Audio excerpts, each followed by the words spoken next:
पूछा जाता है यहां पर से, ठीक है। ये चीज है, इसको नोट कर लो तुम, ठीक है, इसको हम नोट करेंगे।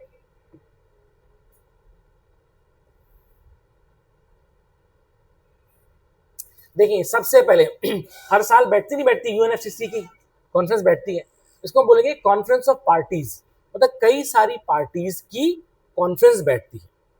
Is it clear? ठीक है। सबसे पहले UNFCCC, United nation framework convention on climate change, समझ आ गया? कब अडॉप्ट की गई थी? 1992 में during the Rio summit, Rio de Janeiro Brazil में, वहां पर ऑब्जेक्टिव क्या था? Limit global temperature increase and cope with climate change impact, समझ आ गया? इसका मतलब ग्लोबल वार्मिंग को रिड्यूस करने के लिए ये ऑर्गेनाइजेशन बुलाई गई थी। ये की फंक्शन क्या थे? सपोर्ट्स क्लाइमेट नेगोशिएशंस, ठीक है, particularly through the conference of parties, COP. मेरी बात समझ गई? ठीक है, सीओपी क्या होती है? कई सारे जो है क्या होते हैं, जो देश होते हैं उनकी एक कॉन्फ्रेंस बैठती है, उसको हम बोलते हैं cop, C O P. Is it clear? हर साल इस बार कहाँ बैठी थी? बैलेम, बैलेम में बैठी थी, समझ आ गया? सीओपी, ठीक है, हर साल बैठती है। Is it clear?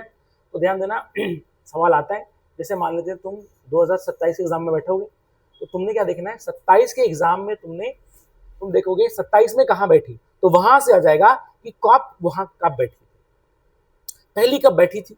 पहली आएगा सबसे पहले कहां पर? 1992। मेरी बात समझ गई? और अभी जो है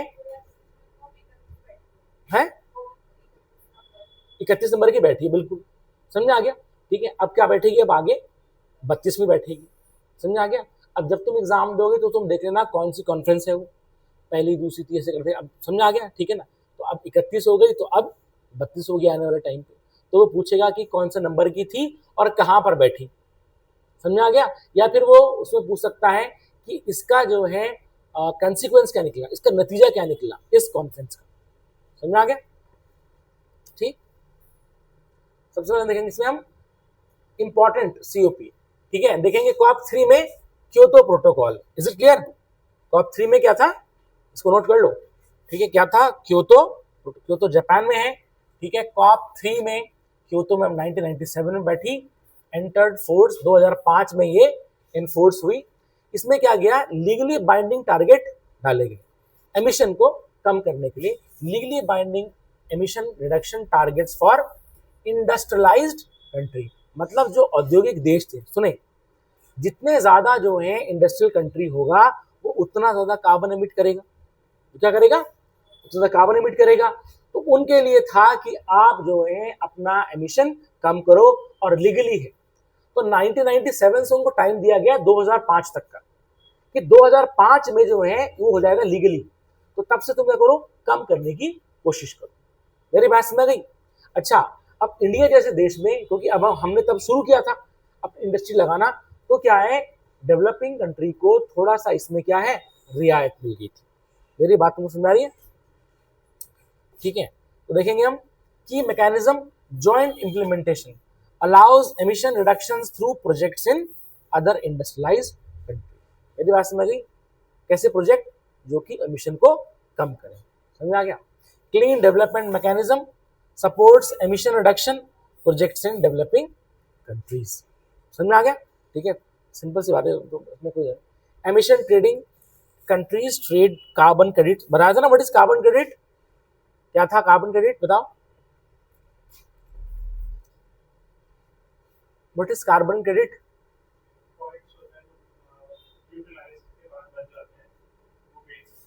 हाँ, मतलब अगर तुमने जो है जो एक लिमिट रखी थी, तुमने उस लिमिट से पहले ही मतलब कम तुमने एमिशन किया, तो तुमको पॉइंट्स मिल जाएंगे, तुम्हें क्रेडिट मिल जाएगा। अब वो क्रेडिट तुम बेच सकते हो, समझ में आ गया? तो वो जब तुम बेचोगे, मतलब इसका मतलब तुमने अगर जितनी एमिशन करनी थी, तुमको एक लिमिट दी गई थी, और उस लिमिट से तुमने अगर कम एमिशन किया, समझ में आ गया, तो तुम्हारे पॉइंट्स बन गए, और वो जो पॉइंट्स होंगे, समझ में आ गया, उसको तुम फिर बेचोगे मार्केट में, और खरीदने वाले खरीदेंगे। तो इसका मतलब अगर तुम एमिशन कम कर रहे हो, तुम्हारे पास पैसा आएगा, क्योंकि तुम वो क्रेडिट बेचोगे, तो this is your carbon credit. मैं तो पढ़ा दिया था ना, ठीक है। Emission trading, countries trade carbon credits to meet reduction targets. COP 16, ठीक है। देखिए कॉप 16 में कहां पर होता, कैंकन में हुआ था, ठीक है। Cancun agreement, COP 16, countries committed to low carbon development plans. मेरी बात समझ आ गई। Green climate fund established to help developing countries. अब जो डेवलपिंग कंट्री जो अभी भी शुरू कर रही थी, उनके लिए एक फंड तैयार किया गया, उसको हम बोलते हैं ग्रीन क्लाइमेट फंड। समझ आ गया। हालांकि उनको ये बोला गया कि आप अपना एमिशन कम करो, बट उनके सहायता भी दी गई कि आप अपने जो है ये जो प्रोजेक्ट्स होंगे इस हिसाब से उसको रन करें, जो कि एमिशन कम हो सके।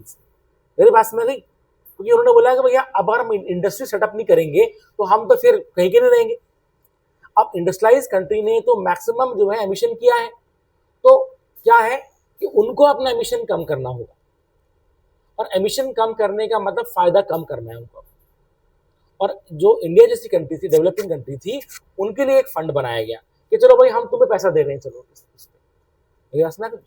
Technology mechanism for technology transfer and cooperation, ठीक है। नेक्स्ट देखेंगे हम कॉप 16 डर्बन 2011 में बैठी, green climate fund and green tech development mechanism launch. हर उसमें जो है कुछ ना कुछ इंपॉर्टेंट पॉइंट है, इसको तुम देख लो, समझ आए। कॉप 19 वर्षा, ठीक है, 2013 रेड REDD, ठीक है, mechanism for reducing emission from deforestation. मेरी बात समझ रही। Mechanism for reducing emission from, मतलब जो हम पेड़ काट रहे हैं उससे क्या हो रहा है, एमिशन बढ़ रहा है, कार्बन एमिशन बढ़ रहा है। तो मतलब क्या होगा कि डिफॉरेस्टेशन से जो एमिशन है उसको कम करने के लिए REDD प्लस लॉन्च किया गया। समझे कहां पर, कॉप 19 में 2013 में। कॉप 20 लीमा में हुआ था, Peru Lima. National determined contributions for emission reduction, launch green climate fund and adaptation fund. समझ आए। बस तुमने इसको नोट कर लेना है, क्या क्या लॉन्च हुआ था, क्या हुआ था, बात में आ गई, ठीक है।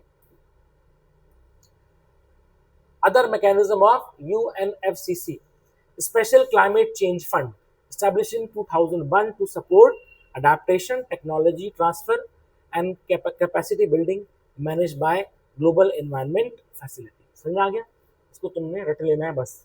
Is it clear. हिंदी में इसे 2001 में अनुकूलन, टेक्नोलॉजी ट्रांसफर और क्षमता निर्माण में सहायता के लिए स्थापित किया गया था। इसका प्रबंधन ग्लोबल एनवायरनमेंट फैसिलिटी द्वारा किया जाता है। REDD एंड REDD प्लस, देखो क्या हुआ, focuses on reducing deforestation and forest degradation. अभी बताया था ना, REDD मतलब डिफॉरेस्टेशन से जो क्या हो रहा है, एमिशन बढ़ा है, उसको कम करने के लिए था। समझ आ गया, ठीक है।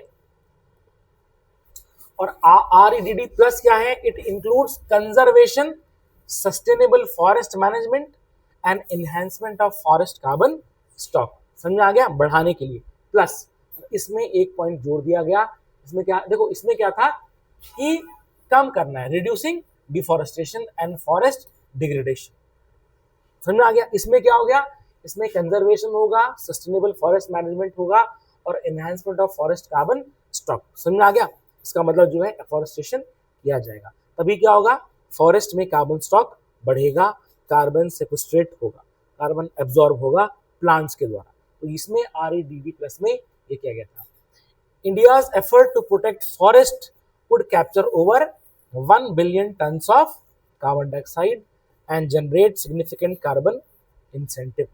मेरी बात में आ गई, ठीक है ना। India's effort to protect forest, समझ आ गया। ध्यान देना, जितना ज्यादा हम फॉरेस्ट लगाएंगे उतना ज्यादा हम एमिशन को रोकेंगे, जितना एमिशन रोकेंगे उतना इंडिया के पास कार्बन क्रेडिट बढ़ता चला जाएगा, बढ़ेगा नहीं बढ़ेगा।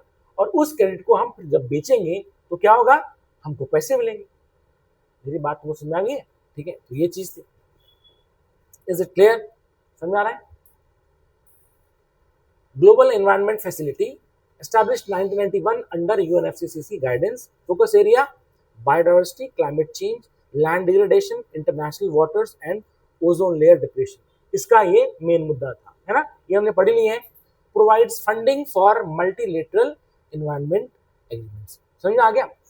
मतलब क्या होगा कि पर्यावरण को जो है बचाने के लिए जो है, जो तुम्हारा क्या है, जो एजेंसीज हैं उनको क्या किया जाए, फंडिंग की जाएगी, उसको पैसा दिया जाएगा, या बहुपक्षीय पर्यावरण समझौते के लिए फंड उपलब्ध कराती है।